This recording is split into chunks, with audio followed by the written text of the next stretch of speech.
नमस्कार, मैं ओम प्रकाश शास्क। एक गीत के बोल आप अक्सर सुनते रहे होंगे और बड़ा मज़ेदार बोल है तो भोजपुरी में, लेकिन इसका निहितार्थ क्या है कि लागल लागल झुलनिया के धक्का बलम कलकत्ता निकल गए। अरसे पहले मैंने इस पर कुछ लिखा भी था और दरअसल इस बार बंगाल निकलने की वजह बिल्कुल साफ है कि बिहार का चुनाव खत्म हो गया है और बंगाल के चुनाव की सुगबुगाहट या सरगर्मी लगभग तेज हो गई है। इसलिए मुझे बंगाल जाने की मजबूरी आ गई है। मैं बंगाल पहुंच चुका हूं और बंगाल के चुनावी अपडेट्स लगातार मैं आपको देता रहूंगा। और मुझे लगता है कि बंगाल में रहने वाले हिंदी भाषी या बंगाल से बाहर के लोग जो बंगाल चुनाव के बारे में रुचि रखते हैं, उन्हें इससे ज़रूर लाभ मिलेगा। सबसे पहले आज हम बात करने के पहले हम कुछ अपडेट्स आपको दे दें कि कल से पश्चिम बंगाल की सरकार यानी ममता बनर्जी की सरकार एक कार्यक्रम शुरू कर रही है, द्वार द्वार सरकार। द्वार द्वार सरकार कार्यक्रम के तहत ममता बनर्जी 28 जनवरी तक एक अभियान चलाएंगी। उस अभियान के तहत 20,000 कैंप लगाए जाएंगे और जिलों में लगने वाले इन कैंपों के माध्यम से आम आदमी की समस्याएं सुनी जाएंगी और उन समस्याओं के समाधान के लिए वहाँ अधिकारी या जनप्रतिनिधि उपस्थित रहेंगे और जो समस्याएं आएंगी, जो समाधान हो सकता है, उसका वो लोग समाधान करेंगे। यह राज्य सरकार की महत्वाकांक्षी एक योजना या महत्वाकांक्षी कार्यक्रम है कि द्वारे द्वारे सरकार, जिसको हम लोग अपनी भाषा में या हिंदी में कहें द्वार द्वार सरकार।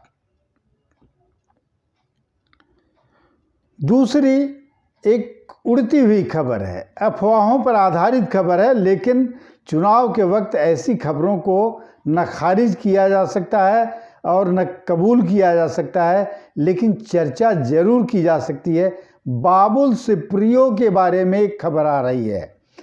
अफवाह सोशल मीडिया के माध्यम से ये फैल रही है कि बाबुल सुप्रियो बीजेपी का साथ छोड़कर टीएमसी में लौट जाएंगे, यानी ममता बनर्जी के साथ हो जाएंगे। यह खबर कितनी सच होती है, कितनी गलत होती है, हालांकि बाबुल सुप्रियो ने इस खबर का खंडन कर दिया है, इसलिए इसको तरजीह नहीं देनी चाहिए। लेकिन चुनावी मौसम में ऐसी चीज़ें, ऐसी अफवाहें उड़ते उड़ते सच भी हो जाती हैं, इसलिए यह भी एक खबर है। तीसरी खबर एक सबसे महत्वपूर्ण है कि ममता बनर्जी के भतीजे अभिषेक बनर्जी ने कल दिलीप घोष को गुंडा कह दिया था। दिलीप घोष बीजेपी के कद्दावर नेता हैं, बल्कि अभी बीजेपी का सारा दारोमदार बंगाल में उन्हीं के ऊपर है। कई बार तृणमूल समर्थकों से वो पीटे जा चुके हैं, मार खा चुके हैं, आंदोलन हुआ है, बल्कि उनकी पिटाई की वजह से बीजेपी का आंदोलन बंगाल में कई जगहों पर मजबूत होता रहा है, इसलिए उनकी बात खारिज नहीं कर सकते हैं। तो जब कल अभिषेक बनर्जी ने ये कहा कि दिलीप घोष गुंडा हैं, तो पलटवार में दिलीप घोष ने यह कहा कि ठीक है, अब हम लोगों का समय आ रहा है, आप हमारी गुंडामी देख लीजिए, यानी हमारी गुंडई देख लीजिए। बंगाल में गुंडामी कहते हैं गुंडई को। तो अब हम दिखा कर रहेंगे।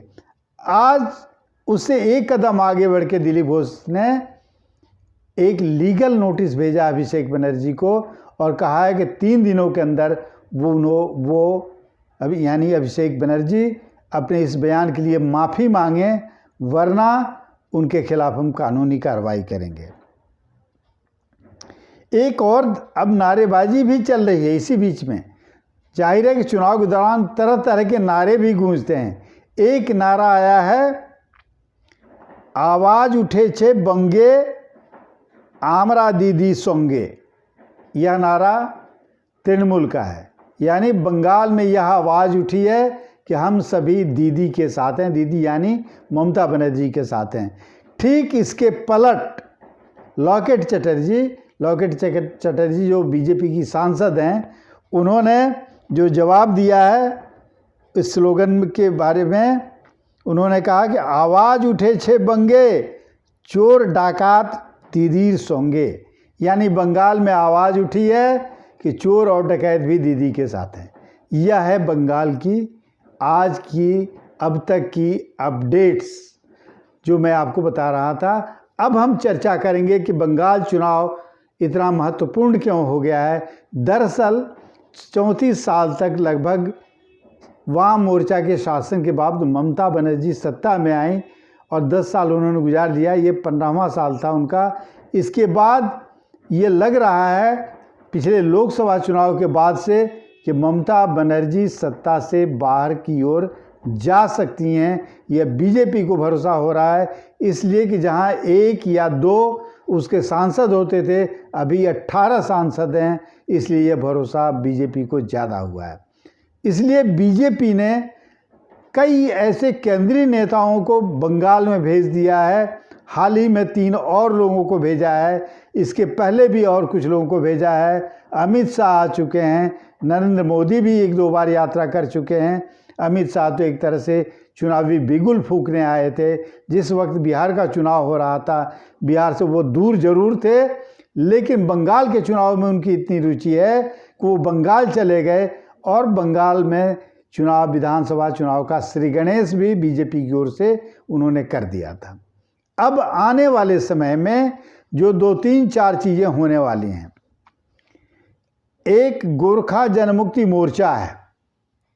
गोरखा जनमुक्ति मोर्चा पहाड़ों में चर्चित है। पहाड़ों का मतलब ये हुआ कि दार्जिलिंग ज़िले में उसकी चर्चा है। दार्जिलिंग ज़िले के अंतर्गत सिलीगुड़ी और दार्जिलिंग कालिम्पोंग के इलाके आते हैं। सबसे पहले गोरखा जनमुक्ति मोर्चा के नेता विमल गुरुंग, ये तृणमूल कांग्रेस के साथ थे। तृणमूल कांग्रेस ने जब उनकी अपेक्षा पूरी नहीं की तो वो बीजेपी के साथ चले गए, लेकिन बीजेपी से भी जब कुछ नहीं मिला तो अब वह नाराज होकर के फिर तृणमूल कांग्रेस के साथ यानी ममता बनर्जी के साथ आ गए हैं। और 7 दिसंबर को वो सिलीगुड़ी में एक जनसभा करने वाले हैं, जिसमें वो बीजेपी के खिलाफ आवाज़ बुलंद करेंगे। ये अभी तक की सूचना है। जो रोशन गिरी उनके मोर्चा के महासचिव हैं, उनकी जानकारी के मुताबिक बीजेपी ने सबसे बड़ा नुकसान पहाड़ के लोगों का किया है और पहाड़ की जो मांग रही है उसे पूरा कराने के लिए वो फिर लौट के ममता बनर्जी के साथ आ गए हैं। तीसरी खबर यह है कि 7 दिसंबर को ममता बनर्जी पूर्व मेदिनीपुर जा रही हैं। मेदिनीपुर इन दिनों इसलिए चर्चा में है कि शुभेंदु अधिकारी जो तृणमूल कांग्रेस के विधायक हैं, अभी फिलहाल हाल तक वो मंत्री थे और कई ऑटोनोमस बॉडी के या गवर्नमेंट बॉडी के विभिन्न पदों पर वो विराजमान थे। उन्होंने इस्तीफा दे दिया, उन्होंने सुरक्षा भी वापस कर दी, लेकिन तृणमूल ने उनकी सुरक्षा वापस नहीं लिए। इसलिए यह कहते हुए कि वे अति महत्वपूर्ण आदमी हैं, इसलिए राज्य सरकार उनकी सुरक्षा बरकरार रखेगी। बताया यह जाता है कि शुभेंदु अधिकारी के परिवार से 3 दर्जन, 4 दर्जन, 5 दर्जन से ज़्यादा, 5 दर्जन से ज़्यादा यानी 65 लोग कहीं न कहीं सत्ता के इर्द गिर्द जमे हुए हैं और उनके प्रभाव क्षेत्र में 5 दर्जन से अधिक यानी 60-65 सीटें भी आती हैं, जिसमें सबसे ज़्यादा प्रभाव डालने वाली लगभग 2 दर्जन सीटें हैं जहां उनकी वजह से असर पड़ सकता है। बताया यह जाता है कि शुभेंदु अधिकारी तृणमूल कांग्रेस की ममता बनर्जी से नाराज़ चल रहे हैं। नाराज़ इसलिए चल रहे हैं कि वो जिन लोगों को टिकट दिलाना चाहते हैं, ममता बनर्जी ने टिकट देने का अधिकार इस बार अपने भतीजे अभिषेक बनर्जी और चुनावी रणनीतिकार जो बिहार में कभी कामयाब हुए थे और जगहों पर विफल भी हुए हैं, प्रशांत किशोर को सौंप दिया है। और प्रशांत किशोर और अभिषेक बनर्जी उम्मीदवारों के नाम तय कर रहे हैं।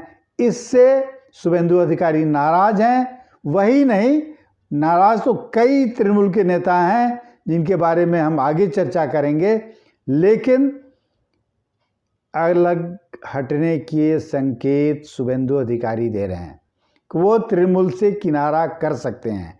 यह संकेत इस रूप में दे रहे हैं कि वो मीटिंग लगातार कर रहे हैं, वो जनसभाएं कर रहे हैं, लेकिन उन जनसभाओं में न तृणमूल का जिक्र होता है, न तृणमूल कांग्रेस का कोई बैनर लगता है, न कोई झंडा लगता है, कोई तृणमूल कांग्रेस का नाम ही नहीं लेता है। अगर कुछ भी कहता है तो सिर्फ और सिर्फ शुभेंदु अधिकारी के बारे में ही बात करता है।